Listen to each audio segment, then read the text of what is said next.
Now on CoastTV News. A dead whale on a Ocean City sandbar. How this could be the same whale that was found dead in the Indian River Bay earlier this month. A vote in Milford. The city asking taxpayers to say yes to a referendum that they did to improve the area's water. And a tulip dig this morning in Lewis.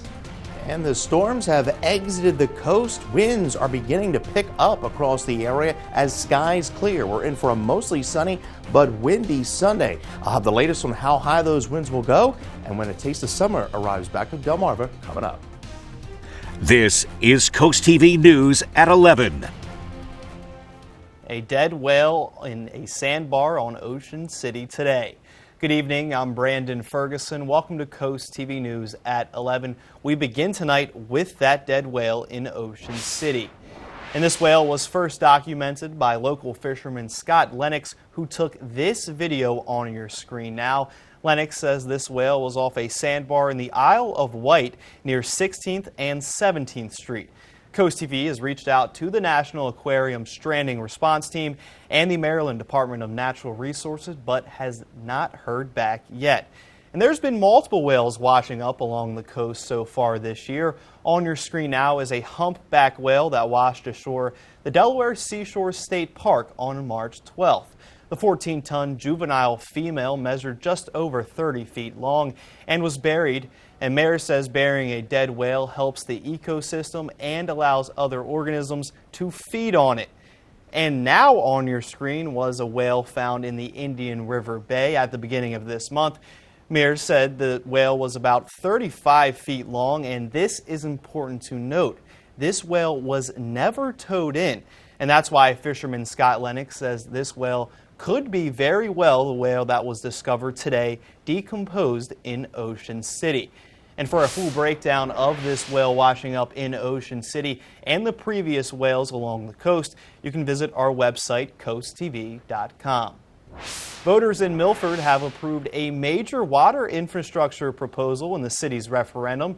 The plan allows the city to borrow up to $8.5 million for the water system improvements for the Northwest service area.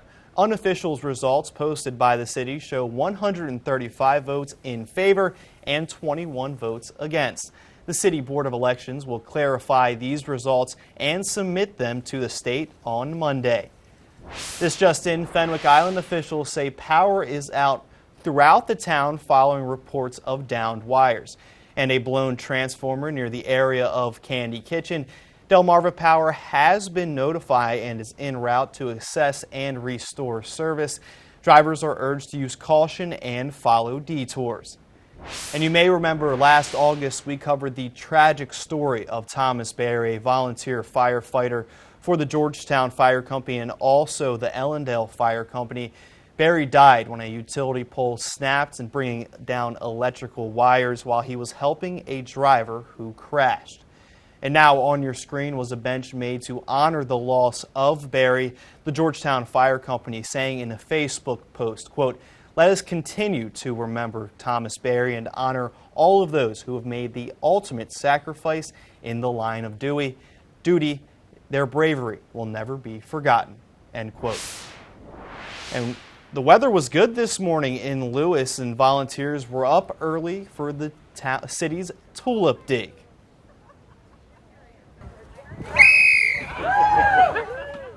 One of the co-chairs of Lewis and Bloom, John Reckers, says Lewis and Bloom has grown to 460 members, and each year 16,000 hours are donated to the city of Lewis, all to keep the city looking fresh and vibrant.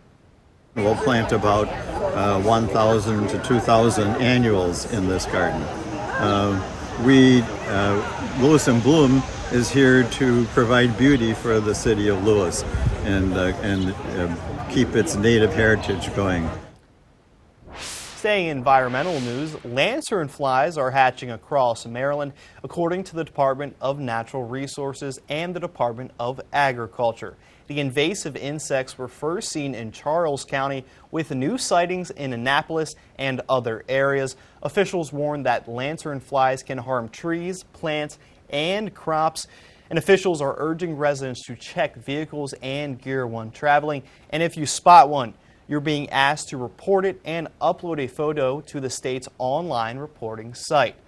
And we're now going to take a live look outside into Dover and bring in our first alert meteorologist Chris Mastrobuono for a look at our weekend weather. Good evening.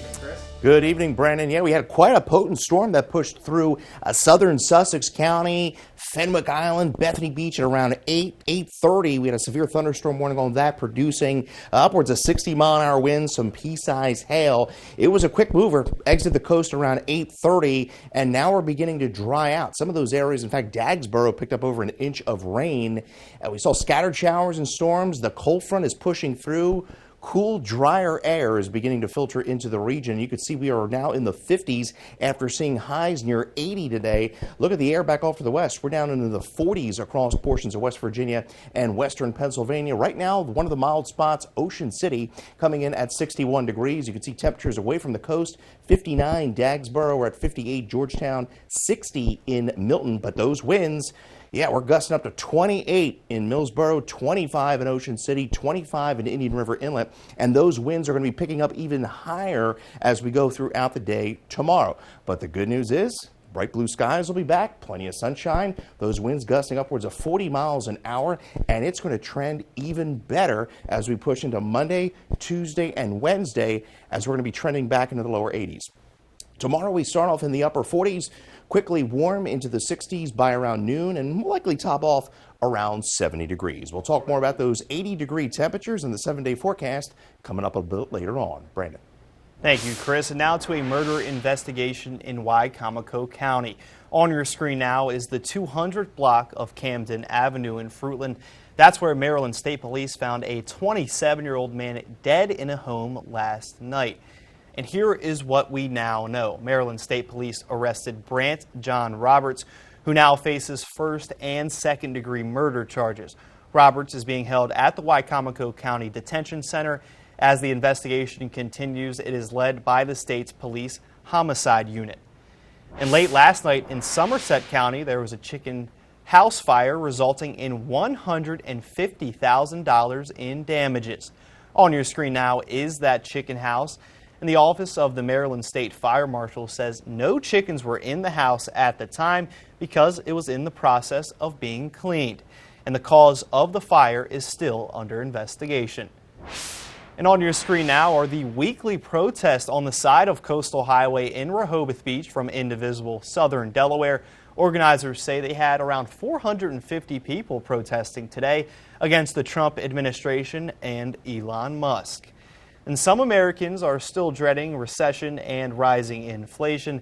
And the University of Michigan's latest survey found consumer sentiment plunged 8% in April from the month before. That was slightly a smaller decline than preliminary reading from earlier this month, which didn't capture people's reaction to Trump's 90-day tariff delay, which was announced on April 9th. Sentiment in April was at its fourth lowest level to date, which dates back to 1952. Trump's unpredictable trade war has weighed on Americans' attitudes towards the economy over the past months. If you've been driving south on Route 1, you may remember seeing a barn with Biden written across it for years. As CoastTV News reporter Ana Sofia Roman spoke with the owner of the property on why it had to come down.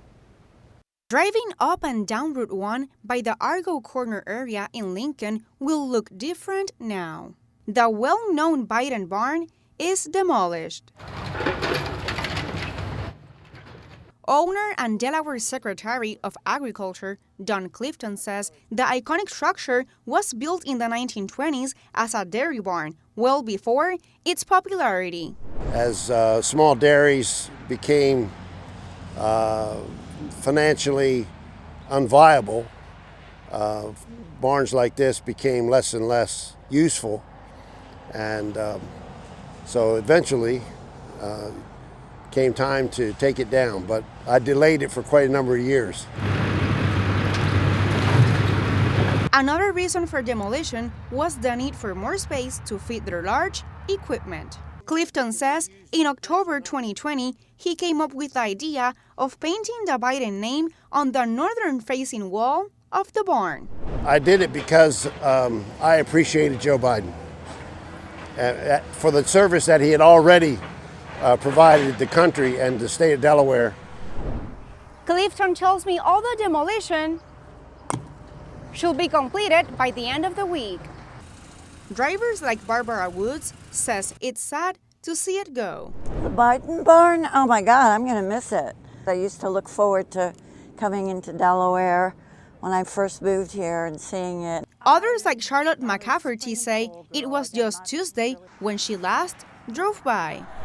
I'm surprised it's coming down, but he's got to do what he's got to do. The barn also represents a piece of Clifton's roots. It's progress, but at the same time, you have a lot of memories about working in the barn as when I was a kid, raising calves in the barn, and there's a lot of memories that come flooding back, which can be pleasant as well.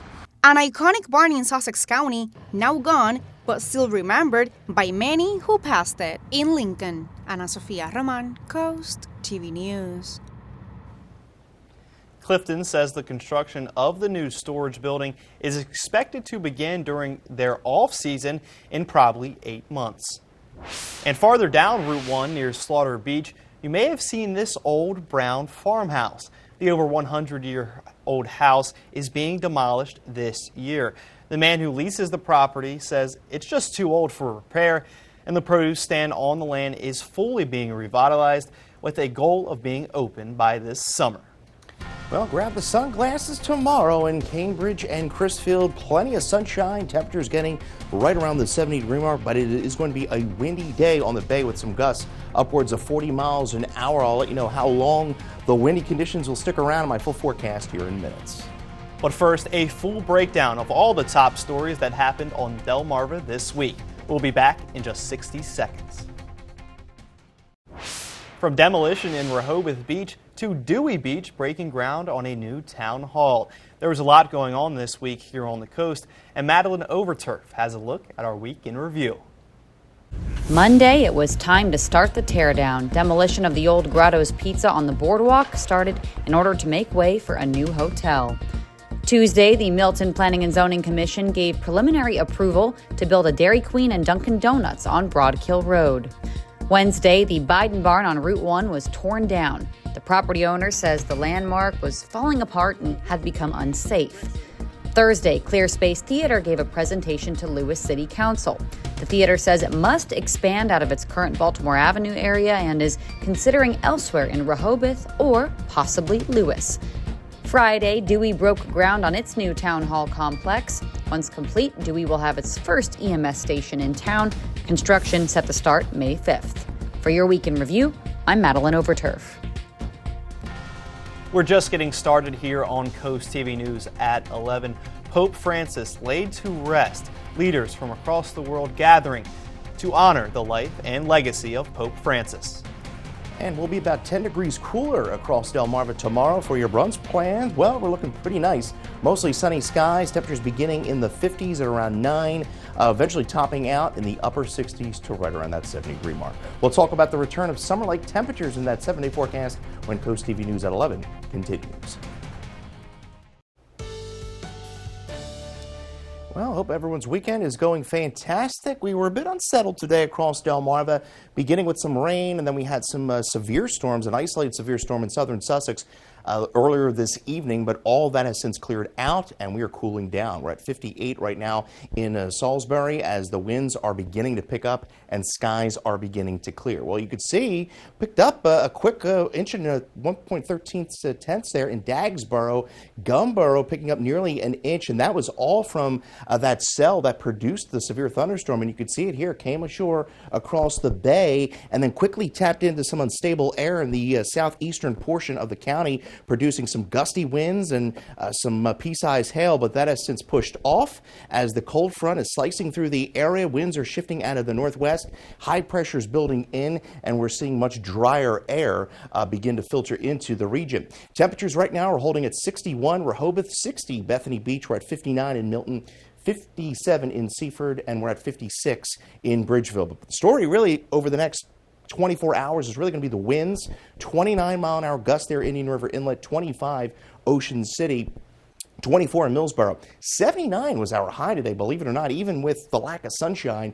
After a morning low of 58, the record 94 set back in 2009. A small craft advisory up through 6 for the Delaware coast, up through 4 for the small craft advisory. Gale warning up through the bay. That runs through about 6 a.m. Clear skies falling into the mid-40s for most of Delmarva. Plenty of sunshine tomorrow, as I mentioned, but those gusts up to 40 miles an hour. And we are in for really a nice few nice days here with plenty of sunshine and gradually warming temperatures. So there's the northwest winds tomorrow. We warm to right around the 70-degree mark inland, mid to upper 60s at the coast, and then we bump those temperatures up even warmer as we go into Monday. We're looking at the mid-70s away from the coast, and I think upper 60s at the coast. There's those winds by tomorrow afternoon, gusting upwards of 35 to 40 miles an hour out of the northwest. So it's going to feel a lot chillier than it did today, but still seasonable. Gorgeous day nonetheless. 69 in Easton. We'll see 68 in Cambridge, 68 Salisbury, and 68 Pocomoke City. At the coast, lowest 66 tomorrow, 64 Rehoboth, Dewey 64, and as we go into Bethany Beach, 66, but sunshine across the board, so that is certainly good news. Well, the bad news is the pollen. Yeah, tree pollen is going to continue to be high here, even with the rain we had today. We're still going to be dealing with the high tree pollen. Oak, the ash, the birch, the maple continue to be high. Now, as we roll into Tuesday and Wednesday, that high is going to slide off to our southeast. We're going to funnel in some warmer air briefly there, and we're going to warm up pretty nicely Tuesday, 83 into Wednesday. Could see a late shower Wednesday with a front kind of pushing through the area, but overall we stay above average for most of the week, and then we'll see a better chance of rain by Friday with a high of 82.